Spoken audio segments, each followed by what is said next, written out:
alhamdulillah bisa bertemu dengan Ibu dan Ramil, ya, Ibu Kapten CAJK Nuno Okta Nihaja, benar Bu? Nurul. Ya. Nah, makasih Bu, mampir sudah diboleh ke wawancara dengan Ibu dan mampir ke sini terkait ini Bu, apa video yang beredar lah itu kan tentang koperasi 6 titik koperasi yang katanya dugaannya itu telat dalam pembayaran gitu kan.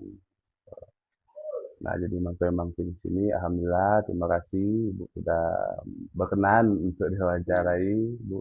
Nah, Bu, mungkin ingin nanya sedikit, Bu. Eh, Ibu mengetahui tidak tentang keterlambatan dalam pembayaran koperasi ini tadi? Kalau keterlambatan itu tidak ada sama sekali. Tidak ada sekali. Keterlambatan tidak ada sama sekali. Kan dalam video tersebut kan juga Bu beredar ya katanya Cipto, nama Cipto. Cipto ini disebut sebagai kepercayaan dan Ramil. Apa benar? Orang kepercayaan Ibu lah sebagai dan Ramil. Ada kedekatan atau tidak gitu kan? Terus terang kalau dengan Pak Cipto ini saya tidak kenal sama sekali. Jadi awal kenal dengan Pak Cipto ini dikenalkan oleh babinsa saya, Serka Tahril dengan Setut Purnama.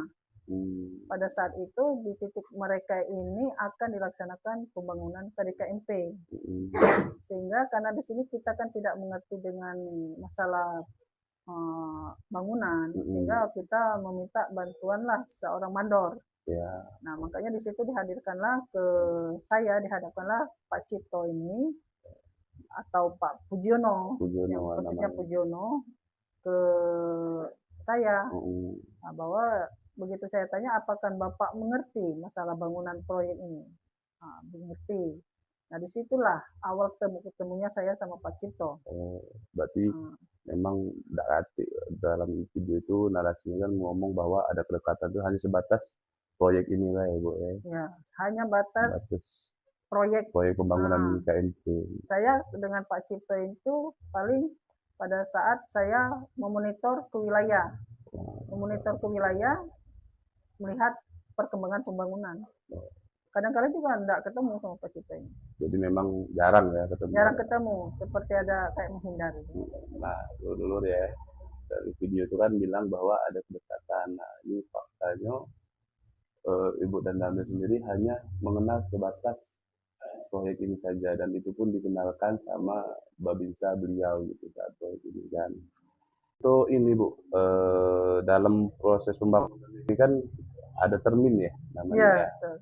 Nah, itu berapa termin itu Bu, kalau boleh tahu sampai selesai jadi gedung gitu? Itu ada 5 termin. 5 termin Bu ya. Nah, dalam kasus yang 6 titik ya? 6 titik ya. Itu sudah berapa termin dan berapa prosesnya sudah selesai? Itu bermacam-macam pada saat ditinggalkan Pak Cipto itu. Sebentar Pak ya, saya tinggal catatan dari anggota. Siap. Untuk titik Kupang itu di progres ya Pak ya, bukan termin ya. Di progres 91%. 91% Bu ya? Ya. Untuk Desa Danau itu progresnya sudah 100%, tetapi dalam arti belum secara sempurna, masih finishing. Masih tinggal finishing berarti Bu ya. Terus yang Desa Lesung Batu progres 60%. Desa Tanjung Agung 30%. Desa Karangagung 51,8%. Dan Desa Gemidar Ulu 47,32%. Itu Pak. Siap. Pada Tapi saat ditinggalkan. Untuk masalah pembayaran Ibu ya kan dari pihak Koramil sendiri ada bukti-buktinya gitu bahwa udah diserahkan ada. gitu, ada Bu ya? Berupa kwitansi ada, berupa dokumentasi ada. Dokumentasi pun Ada. dari Babinsa Ibu ada ya? Dari saya ke Ibu ke Babinsa, Babinsa. terus ada dari Babinsa ke Pak Cipto juga ada. Tapi boleh nanti Mang Pin minta untuk buktinya tuh di boleh ya. Nanti untuk bukti pembayarannya pun ya akan Mang Pin share di video ya, dulur-dulur ya.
Nah, menurut pandangan Ibu ya,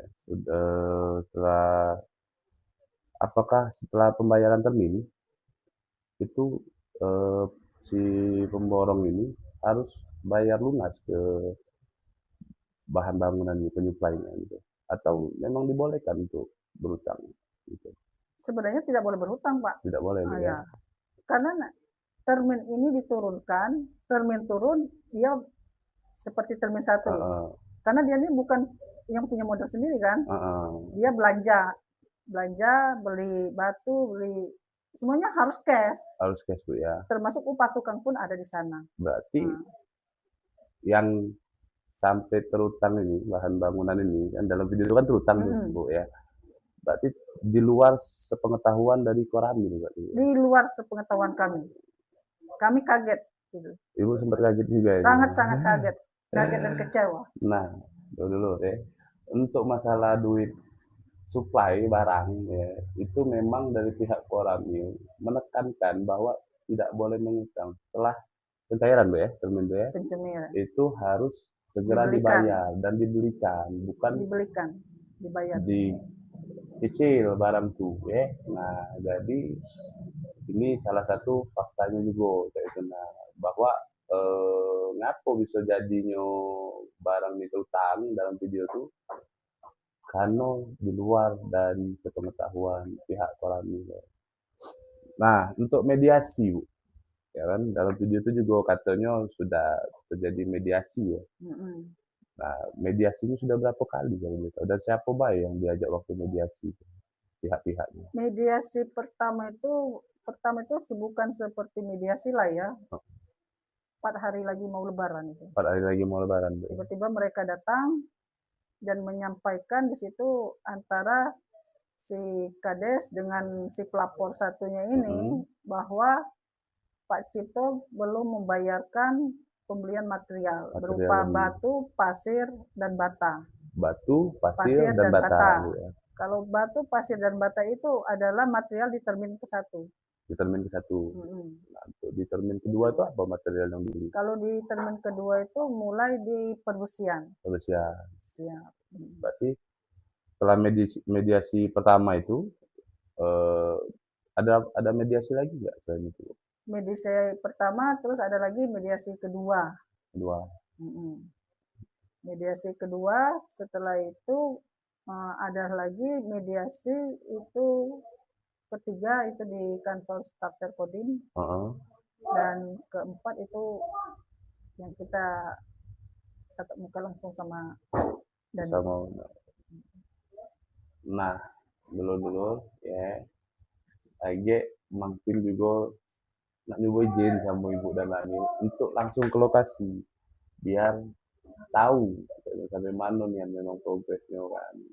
Tidak apa-apa Bu ya kayak makin izin ke lapangan Bu ya. Dilihat langsung. Iya, ke 6 titik itu ya. Iya boleh, ke 6 titik itu kita datangi langsung boleh.